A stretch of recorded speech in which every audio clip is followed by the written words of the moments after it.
გამარჯობა. როგორ განდებით? გამარჯობა, როგორ ხარ? ერთი პირი მაინც დაიბი. მერე გავაკეთებ და ვიღაც სხვა უნდა მოვიდეს. მეორე სამსახური არა რომელიც მაგას მოულის. აქიდან დაწლებული.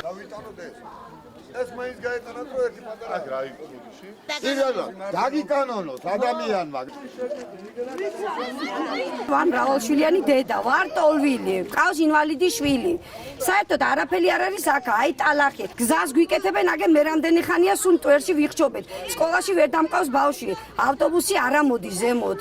ამიტომ გაჩერებული ვიყავს და ვერ მომყავს სადა. ამის გამო კიდევ ექიმთანაც ვერ მიყავს ვერაფერი. ვართ ასეთ დღეში ყველი. ჩუღურეთში ცხოვრობს 2500-მდე იძულებით გადაადგილებული, რომლებიც არჩევნებიდან არჩევნებამდე დაპირების ამარად არჩნენ. ის ფაქტიც კი, რომელიც მათ ამ წუთში სადაც ისინი ცხოვრობენ, ვერანაირად ვერ დაიკანონეს წლების განმავლობაში. ეს ადრე დაიწყო ნაციონალურ მოძრაობამ თავის დროზე ეს პროცედურა და რამდენიმე ოჯახს დაუკანონდა, მაგრამ სამწუხაროდ ოცნების მოსვლის შემდეგ ეს პრობლემა ისე პრობლემად დარჩა და აღარ გაგრძელდა, საერთოდ გაჩერდა. პრობლემა რა თქმა უნდა, როდესაც ხელისუფლება ადგილობრივ არაფერს არ აკეთებს, მაგრამ განსაკუთრებით დიდი პრობლემა, როდესაც ადგილობრივი ხელისუფლების წარმომადგენლები, კონკრეტულად დედაქალაქის მერი ბატონი ნარმანია, ჩუღურეთის რაიონის დეპუტატი პარლამენტში ბატონი ვოლსკი, ჩუღურეთის რაიონის დეპუტატი საკრებულოში ბატონი რიმა ბერიძე, მოვა იმის ამაზე, სადაც მე ხავ დგევარ, დაპირდება კონკრეტულად აი ამ მოსახლეობას იმ პრობლემების მოგვარებას, რომელიც უკავშირდება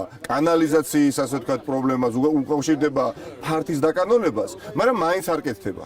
როგორ უნდა ირწმუნოს ადამიანმა იმ ხელისუფლების, რომელიც პრაქტიკულად სახლში მოდის, ხელს ართოს ადამიანს, პირდება რომ ეხა წავალ და ხვალ ზეგ მოვა ჩემი წარმომადგენელი და დაიწყება დაუყოვნებლობა ამ პრობლემის მოგვარება, მაგრამ აიც არაფერი არ აკეთება.